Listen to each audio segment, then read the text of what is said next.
Are you ready to be in the spotlight? Are you ready to share your story with the world? Well, Snails with No Shells is where you need to be.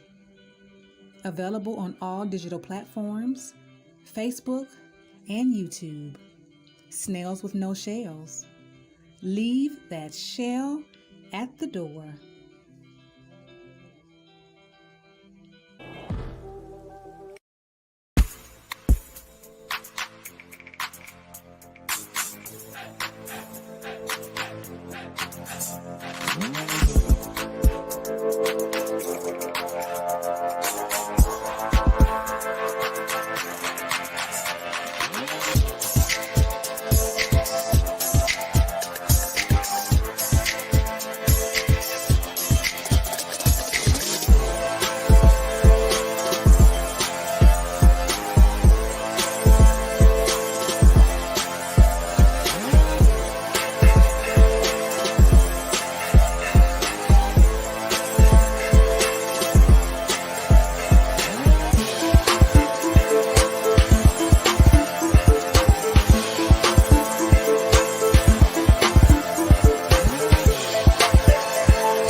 Greetings, beautiful ones. I am Miss BJ Martin, and this is Snails with No Shells.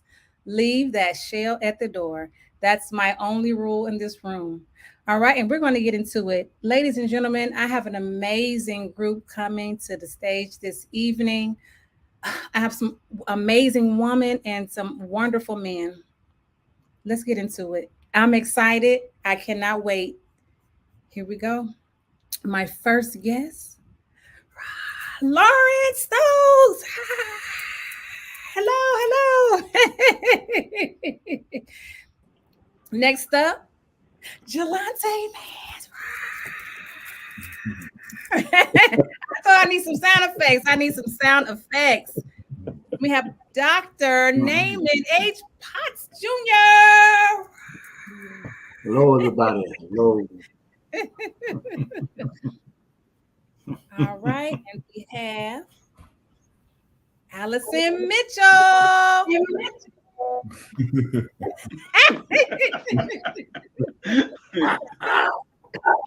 That's the one. Yes, Michael A. Baker Sr. And last but not least, the Queen Bee, the phenomenal, absolutely amazing. Words can't even describe this woman, really. Deborah Juniper Frye. Hello. Thank you, everyone, for being on Snails with No Shells. We are delighted, honored, and all that good stuff. How's everyone doing? We're doing well. Fantastic. And so this is part two. To this show. So you guys are my second group of men. So we're going to continue the story. But I do, Deborah, I want you to let us know what this is all about. Why we have all these like amazing, handsome, outstanding men on this platform. Well, we have all of these amazing best-selling co-authors on the stage because a little over 2 years ago, the Lord gave me the idea to do a book, Grief Through His Eyes, and all of the co-authors were supposed to be men. But I was too afraid to do it when he gave it to me a little over 2 years ago, put it up high on the shelf. And October of last year, when he woke me up at about 4 a.m, gave me the entire layout and the green light. So I started running with it at that time. And, I just wanted to give our men a chance. Women have so many anthologies. We have so many opportunities to do everything, but our men don't get a fair shake to have a chance to come to the table, to share their heart, and for the world to hear them speak in a collaboration in this wonderful anthology, Grief Through His Eyes, seeing grief from his point of view. Awesome. That's beautiful. I know we talked about it when I interviewed you on the show last time, Sure. and you mentioned this project. I couldn't believe it. I was Yes. so happy, because men definitely need an outlet to be able to, talk about their feelings and their emotions. Like I said, let's normalize men being human beings. Men Yes. feel, That's awesome. they feel, they hurt, they grieve, right? Yes. All right, and wait just 1 second. I got to show the book. Grief Through His Eyes. Yes. The visionary is Deborah Juniper Frye. Grief Through His Eyes. And these are all the amazing co-authors Awesome. I'm interviewing this evening. Awesome. All right, I love it. Let's get into it. All right, Jolante, you're up first. Yes, so tell us a little bit about you. Okay. Well, first, Ms. Martin, thank you for having me. My name is Jolante Mans. I am from a little town called Roanoke, Virginia. I now live in Hampton Roads. I am a law enforcement officer. I am the father of, almost said two, now 3 children. I have a newborn baby girl, and yep, I'm loving that. I also am the owner. New business called Man's Work Enterprises. I am a DJ. I DJ all types of music. So that's awesome. Awesome. Okay, Lawrence. Good afternoon or good evening. Thanks for having me. My name is Lawrence Stokes. I am originally from Bridgeport, Connecticut. I'm retired Navy. I now live in Dallas, Texas. I have been married 37 years, all my adult life. I have 2 sons. I have 6 granddaughters and 1 grandson. Oh my! And oh man, I can't begin to tell you how blessed I am to be here. So thank you very much. And I have just come on as a contributing writer for Own It magazine. So I want to try my hand at that as well. All right. Awesome. All right. Yes, I'm a contributing author to Own It magazine as well. Yes. That's awesome. It is. All right. Everybody. Hey. My name is Naaman Potts. Hey. Quickly, let me thank all of you. Well, let me thank you, Deborah Frye, for this, bringing me to this point. And to you, Miss Martin, thank you for having me tonight. Again, my name is Naaman Potts, and I'm a husband of 1 wife and father of 2. And been married all of my adult life to Lawrence, and have 2 fresh little grandbabies on the way as of Monday. So, awesome. I'm stepping into that room. Thank you. And so that's me, a pastor of a nice little church in Virginia Beach. Just grateful to God to be here. Yes. Awesome. Thank you. All right, Allison, you're up next. Hello, it's me. Thought about you. Oh, I'm sorry. No. I'm from Florida, a little small town called Bartow, Florida. I was born and raised there by way of Boston, Massachusetts, Tennessee, Virginia, back to Tennessee. And I've been married 36 years to my sweet wife, Jerry Mitchell. And we have 1 son, and I have 2 other grown daughters, but we have 1 son and 1 daughter in love, Whitney Frye Mitchell, who we love. And so we're residing here in Tennessee, and wherever Whitney and Jonathan goes, we will go when the baby comes. Okay, Michael. Hello. I'd like to say I'm thankful for Dr. Deborah Junifer Frye. I made her a doctor. Yeah. For this great opportunity, and thank you, Miss BJ Martin, for having us on and having me on tonight. I've been married for 40 years. I have 3 children. I have 16 grandchildren. Wow. I pastor Greater Works Community Outreach Ministries in Suffolk, Virginia, where we have the largest food distribution in the southeastern district of the Tidewater area. We stay very, very busy, and I'm blessed to God, and we are changing the world one soul at a time with this great book. Yes, absolutely. Absolutely. Okay, so we're going to go back to Jelante. Jelante, tell us about your chapter that you wrote in the book. Okay. Well, the title of my chapter is called "The Fatherless Champion," and as I always explain, when I think of a champion, I think of the greatest of all time, Muhammad Ali, and he was a champion not just in boxing, but in his life, and he had to face a lot of things that he overcame. So I talk about the relationship that I wasn't able to have with my father and how I overcame that and how I became a champion. Okay, so how was your experience during this process of writing? It was fun, really.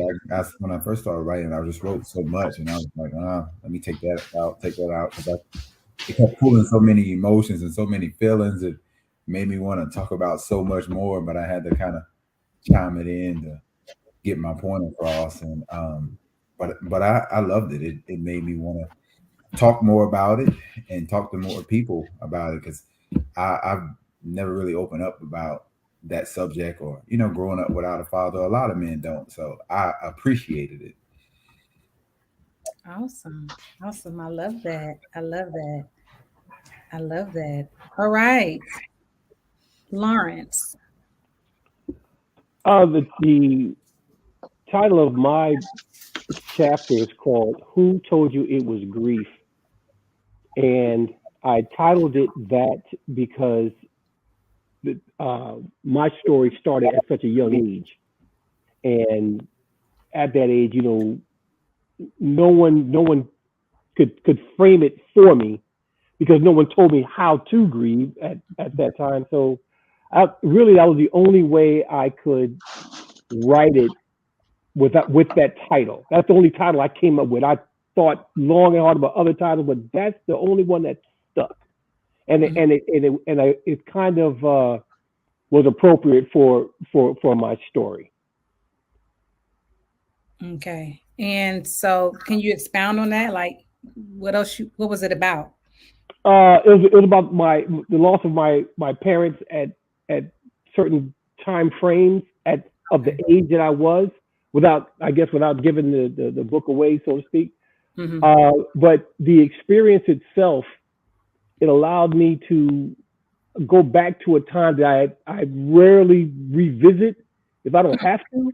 Mm-hmm. But in doing so, in writing it exhausted me. I was extremely exhausted, because I had never put it on paper before. Mm-hmm. I've talked about it, bits and pieces of it, but to kind of follow a particular timeline, I've never put it on paper. And it didn't take me long to write it. It took me about probably 3 hours to write it. But the toughest part was the first paragraph. And once I got past the first paragraph, the rest of it flowed along with the tears and everything else. But once I completed it, I had to take a nap, because I was completely exhausted. But I was grateful that I did it, because I wasn't going to do it. But Deborah and her husband Mike just encouraged me, and they said, "Well, come on, you can do this." So I'm glad I did, and I didn't let the opportunity slip through my fingers.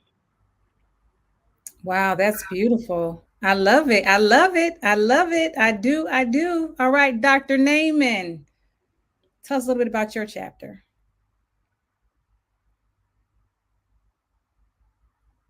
You're on mute. You're on mute. All right, here I am. Okay, mine is Anguish and Regret. That was the name of my title for my chapter. And I wrote that because for me, it was twofold. Um, Part of what I wrote dealt with um, being in a situation of racism and not being accustomed to being in a situation such as that. Growing up in my neighborhood, I would want to say 98%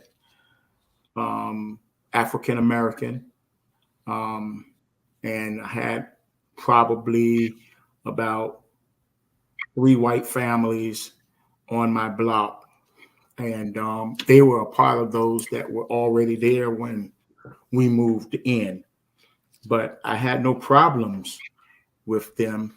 But it was the other side of the bridge where I actually found my trouble, and never knew what grief was all about.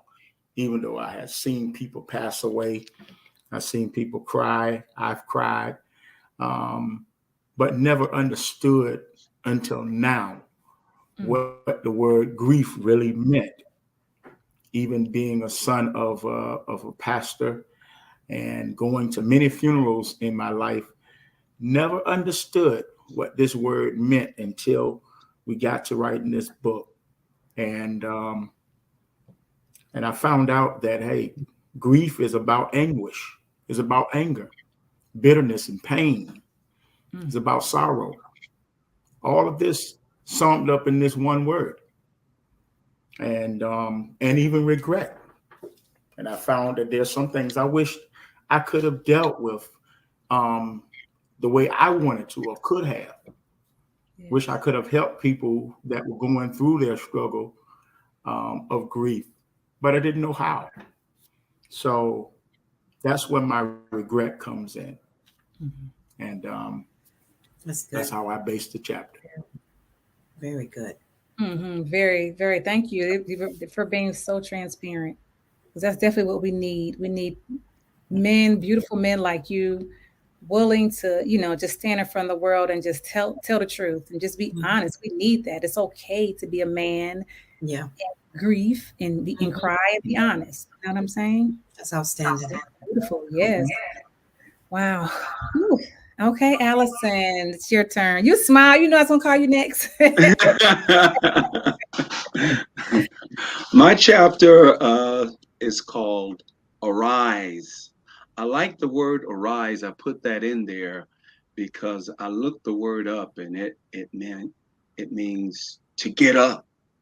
Mhm. It means to spring up. It means to be stirred. It means to be awakened.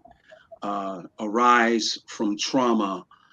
There were several traumatic experiences that happened, um, being put out in the streets without, and I can talk about it sometimes.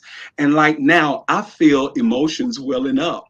I can talk about it freely at times, and then there are times I get really emotional when I think about, losing possessions, losing a house, losing a car. And what I didn't even put in the chapter, we were homeless for like 3.5 years. We lived with 4 different families, and but that was tough. That was really tough, living with other people, and it's very emotional. And the loss, just the loss, and but we went through it. I saw something not recently, and it said, the way to get through the storms is you get through your storms by what you know. And I would just add, know who the 4 W's, know who you are, what you have, and what you can do. If you know those things, if you just knew one of them, you could get through those storms. You can get through the setbacks. But I think one of the things about my chapter, and I heard Coach talk about this, and I heard her say it, and now I'm saying it, that when someone reads the book, they will see themselves in the chapter, in the book, one or more chapters.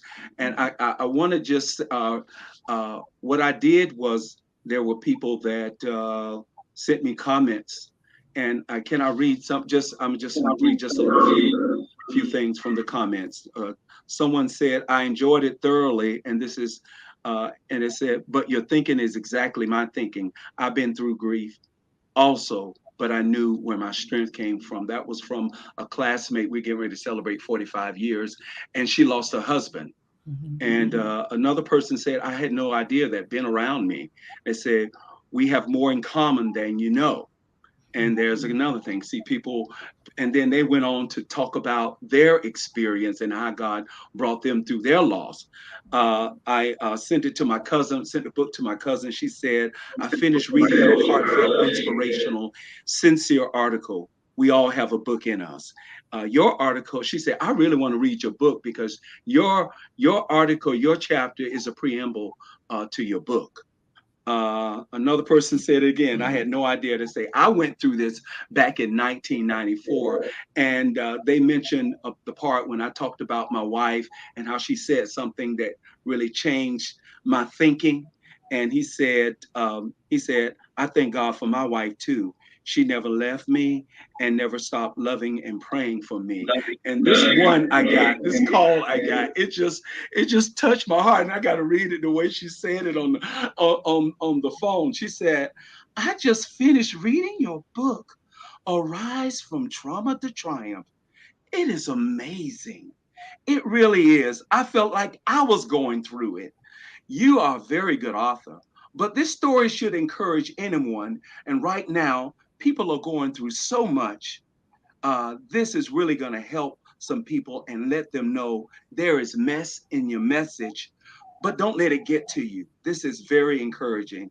And that's what I want. I want from my chapter. I want people to be impacted. I want people to be inspired. I want people to be encouraged and transformed by the chapter. So I just want to say, like Antoine Fisher went back when he told his abusive foster mother, you tried to destroy me. You know, loss and grief tried to destroy me. He said, but I'm still standing.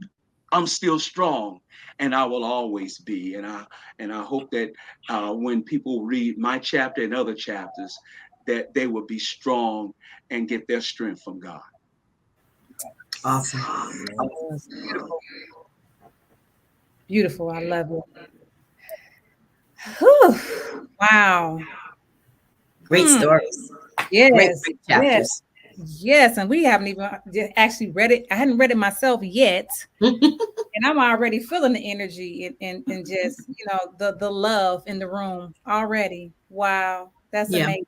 Amazing. All right. Michael, you're up next. Yes, ma'am. My chapter is called The Locked Door. It's about a little boy. My grief and trauma happened when I was young, about 12 years old. And I tell the story about how I encountered and found my mom in a certain position. And well, bottom line, she passed, and I didn't know how to actually process what I had seen and what I had experienced. I went through the day, and I went through almost 50 years without telling anyone what had happened to me. I was locked down for all of those years, not telling what experience or what I had gone through. And it put me in a position where I didn't want to tell that secret because I was embarrassed. I didn't know how to share what I had seen with anyone because I was so young. And having the opportunity to be a co-author in Grief Through His Eyes actually brought my deliverance and freedoms. And my door was unlocked through and by this experience. I've never experienced anything like this. Reading the stories of my co-brothers helped me even more. This book, what I wrote, my wife had never heard these stories because I held it in my heart. I never told anyone. And this book brought freedoms, brought a key that allowed me to be transparent and show what I went through as a kid. And I never want another kid to go through that because nobody knew how to deal with me. Nobody knew how to help me because I didn't even know I needed help. I never want to see another kid turn into a man and be locked down for 50 years. My God. Holding pains, holding things they don't understand, holding things that they didn't know how to process.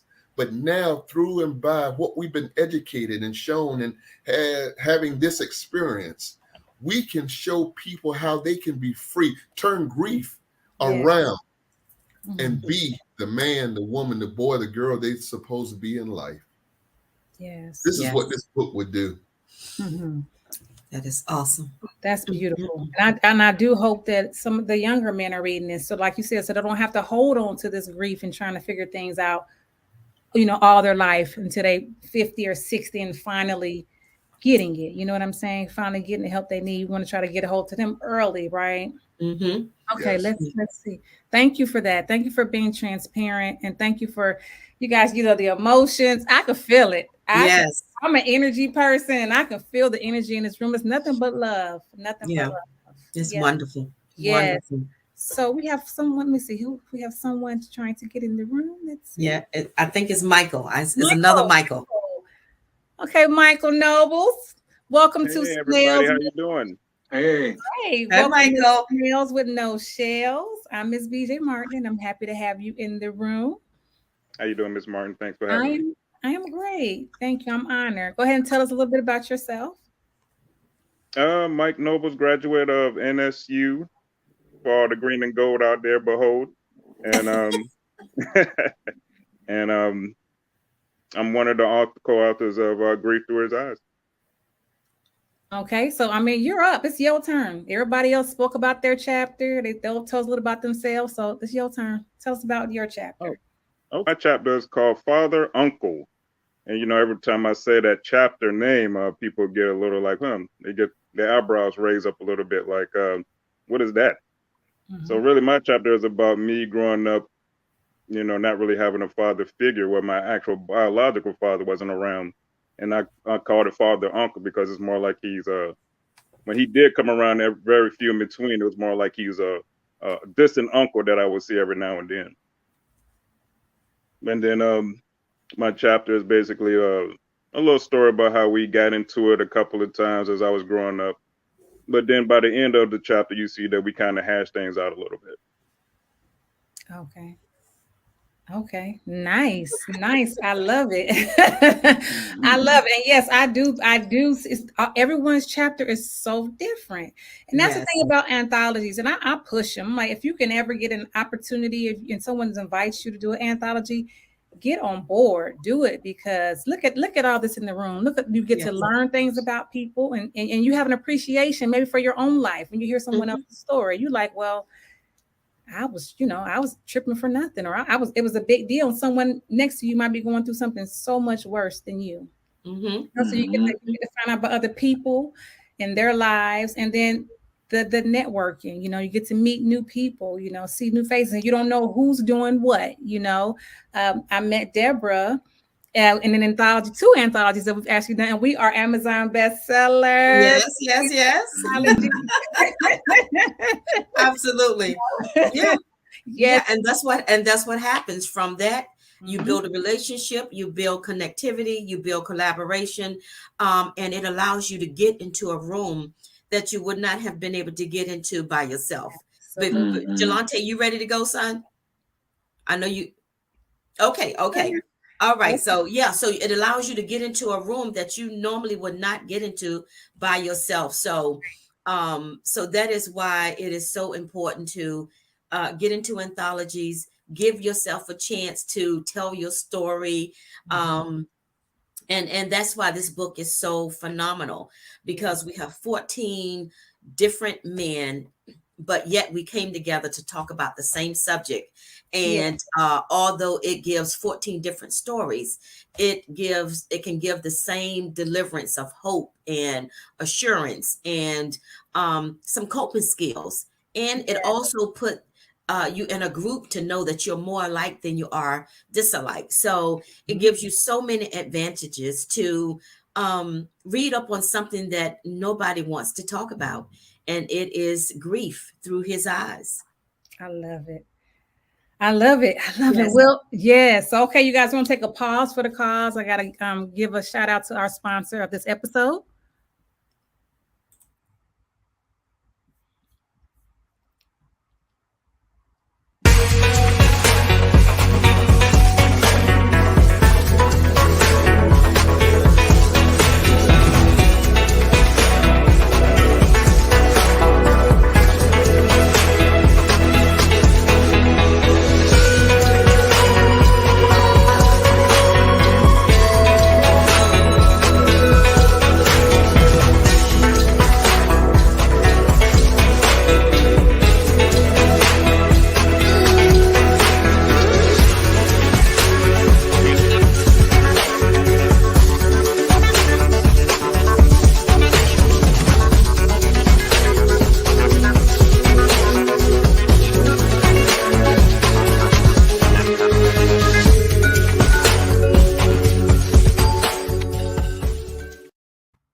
All right. We are back. And Joy Comes in the Morning. That is an anthology that Deborah and I are a part of. I'm excited. And all those commercials and all that's something else that I do. I put together those commercials for people's businesses and their anthology or whatever projects they have coming up.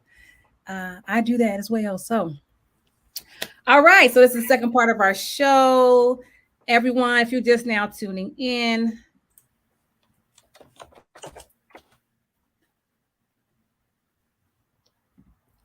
we're talking about this amazing book right here. It's called Grief Through His Eyes. And these beautiful men you see on my panel, they are the co-authors of this amazing book. And Deborah Jennifer Frye is the visionary. Grief Through His Eyes. All right. So on this part of the show, I just want everyone just to think about just maybe giving, someone in the audience just a nugget, a nugget or maybe a quote that you live by or something that touched your heart. Just leave them with something to think about or something you want to share. Who would like to go first?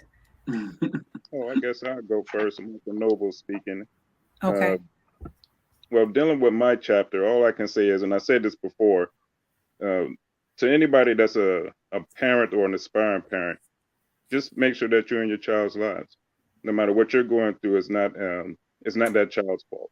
Just stay with them, try to be with them, and try to work through it. That's my little nugget. Outstanding. Yeah, that's a huge nugget. That's a huge nugget. Yes, we all need to hear that. And we don't hear that enough. Let's hear it every day. I love it. All right, Jelante. Piggyback off of him for those kids or adults or whoever you are who if you don't have your father or mother, whoever it is in your life, focus your anger, because that period of grief of anger could be so long. Like me, I talk about a stage where I was mad at the world. I was essentially mad because I was growing up without a father, but I started being mad at some of my friends and acting out in school because I just wanted to be mad. And it wasn't until I was older till I could cope and focus my anger and say, okay, who am I mad at? And I focus it. It was because I didn't have a father, and I was mad at what happened, and I focused in on that, and I came to terms with it, and it helped me grow through that grief a little faster. So I would try to just give that nugget: focus your anger, and try not to be mad at the world like I was. I love it. Very good. Love it. Mm-hmm. Very much.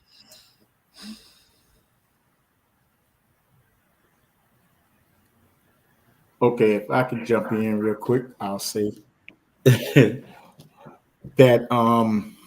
just sitting here thinking about the chapter that I was blessed to write, thinking about what experience I had, especially as I stated earlier, on the other side of the bridge.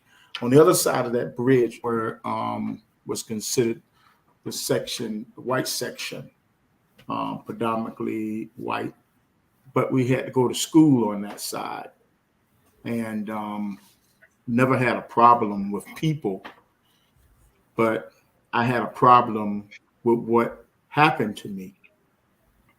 And so as a result, I had to come to grips, even writing this chapter, I had to come to grips with who I am mad at, who I was angry with, and the reason I had the grief and pain that I grew to come to some point understand. And so if I was to try to encourage someone at this point, I would have to say to them, think about what it is you're mad about, what it is that caused that grief, and deal with it in that aspect. I had to come to that I can't find the person who done such evil to me at 9 years old. I can't find them. I don't know where that person is. But what I have to do now is be encouraged at the fact that I've grown. Mm-hmm. And sometimes you have to grow in your grief. And that's what I've learned, to grow in my grief. Find the good elements, that you can use to grow. And sometimes in your grief, you have to find a moment to laugh. That laughter does you good as medicine. It does allow for you to overcome moments, even when you don't think you can. So I've had to find those moments. I had to laugh when I thought about I would really want to just grab hold to that person by the neck and just squeeze him until he turns red. But don't hurt nobody, neighbor. Would be the proper outcome. But in grief takes. That's why it's called anguish, because anguish is actually a deep depression. That's what the explanation for that word is when you look it up. Is a deep depression, and I felt that, but I had to come to the place where I can laugh. And now, nearly 40 years gone by, I can't take it out on a person that was not the same color as me, even though that person did it to me. Now I have to just laugh, to keep responding how I feel when I feel angry at that situation. So that's what I've had to learn to do. And I would share that with anyone. Learn to laugh at some things, clear your space by laughing. Yes. Awesome. I love that. I would say I've been to several conferences, men conferences, and they would always talk about having an accountability partner. And I actually, for the first time that I've had one, the last men's meeting I went to was 5 years ago, and this brother came up to me in church and said, "Let's be accountable to one another." And I would say to men, don't isolate yourself.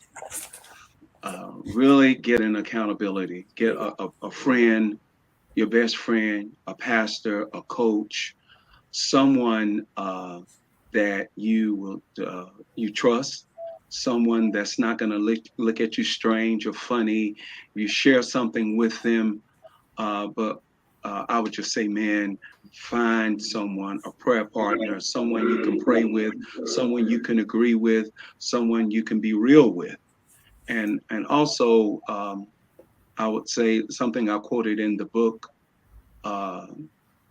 T.D. Jakes quote. He said, "It's not what, because we went through loss, several losses.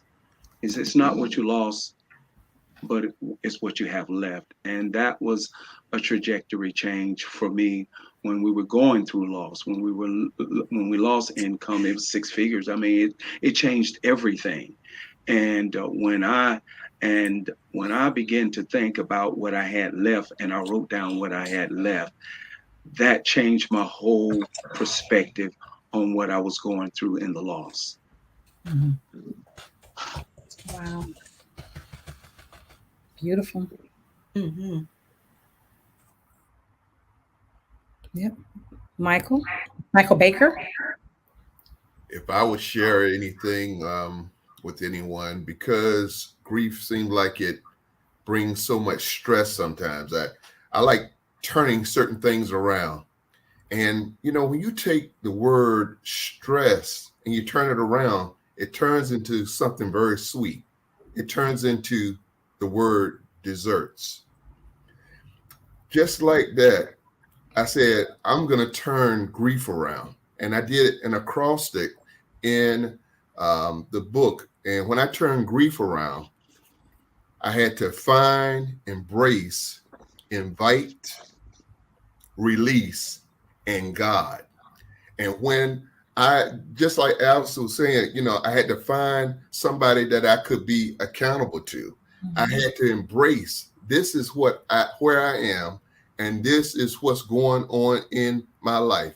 And I had to invite the right positive people into my life. And that's what everybody needs to do. And once they invite the right people in their lives, they can start to release for their peace. And God, which is the G in grief, God will have and can have the preeminence in your life. That's how I turned grief around.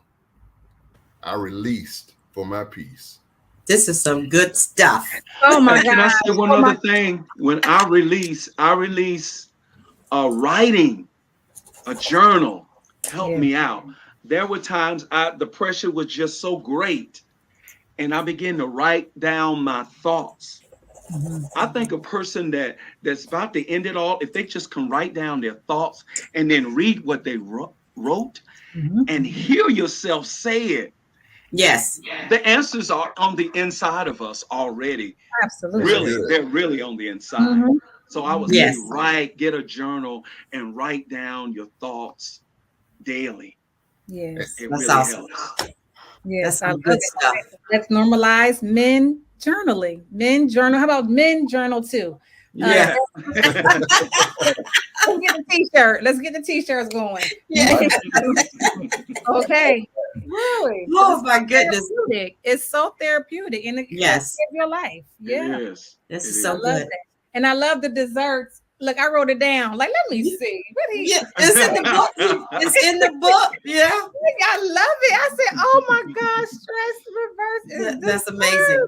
Amazing. All of them have done a fantastic job writing their chapter. You're going to enjoy the book when you read it, BJ. You really are. Yes. You really are. I'm so happy that they all said yes. Yes, me too. I am too. And Lawrence, you didn't go. Well, if I had to encourage someone, and I have unknowingly, I always learn to tell people to find the lesson.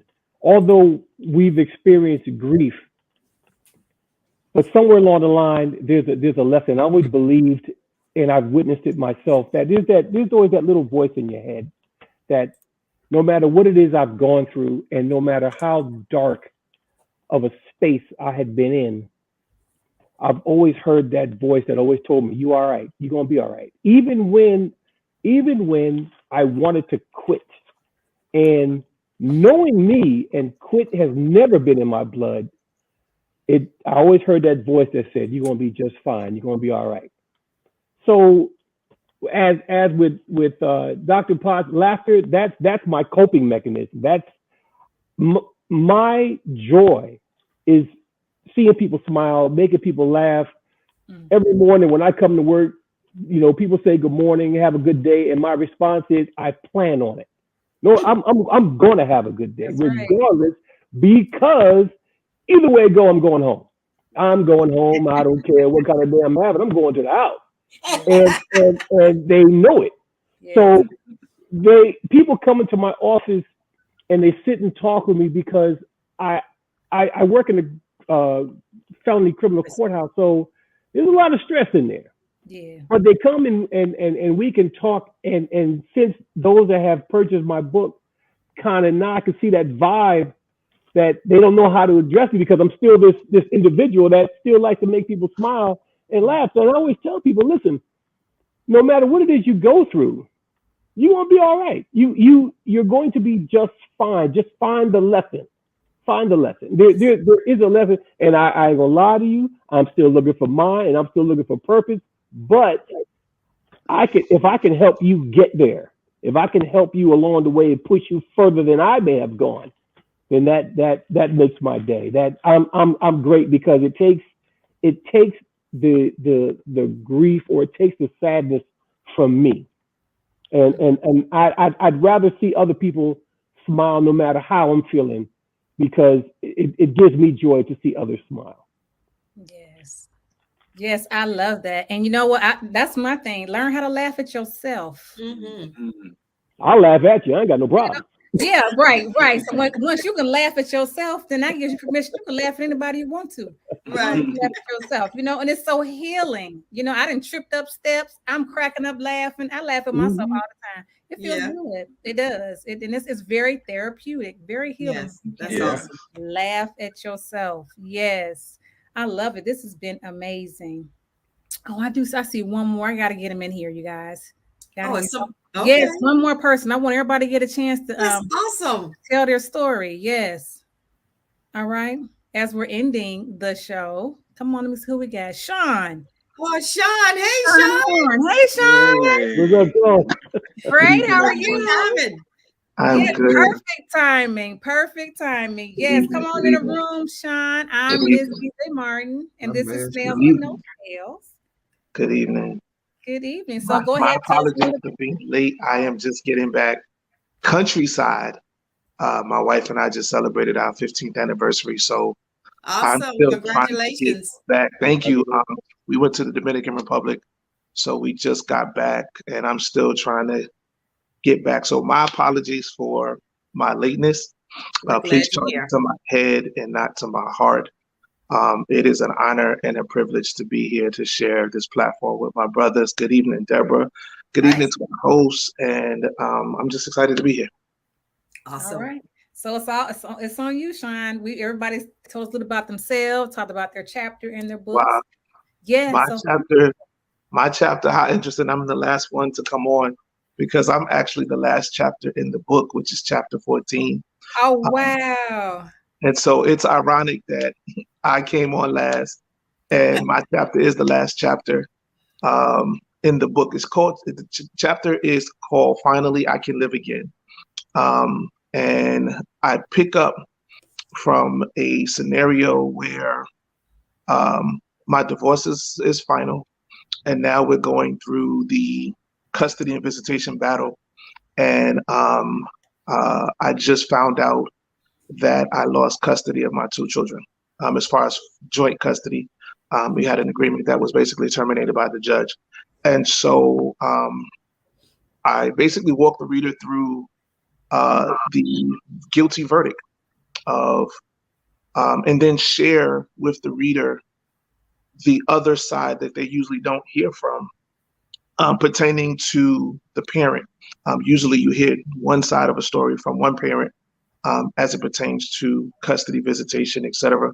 But I actually let you see that the other parent also has a story and a side too. And so I walk the reader through the guilty verdict, the sentencing, and then the result. And I don't want to tell what the result was, but you'll see that in the chapter. And then from that verdict, I actually share my pain of not having the opportunity to see two children that I was accustomed to seeing every day. And so then starting the healing process. And so this particular chapter allowed me to tap into an area that is not really talked about a lot.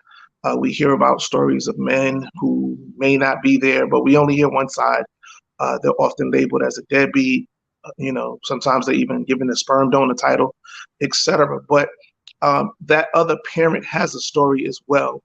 And sometimes the picture that's being painted is not the correct adaptation of the story.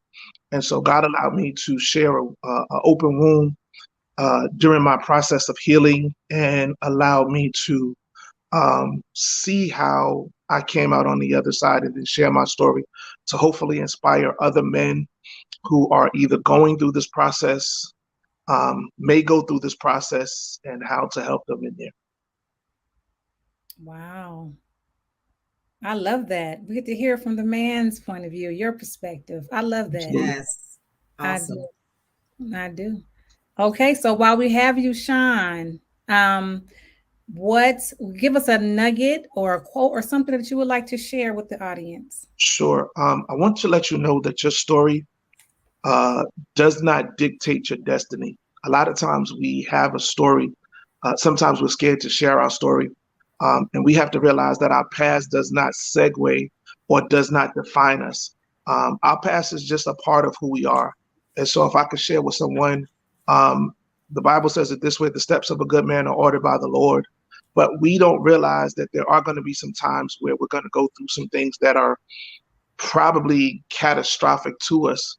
But we can't let our past define where our final destination is going to be.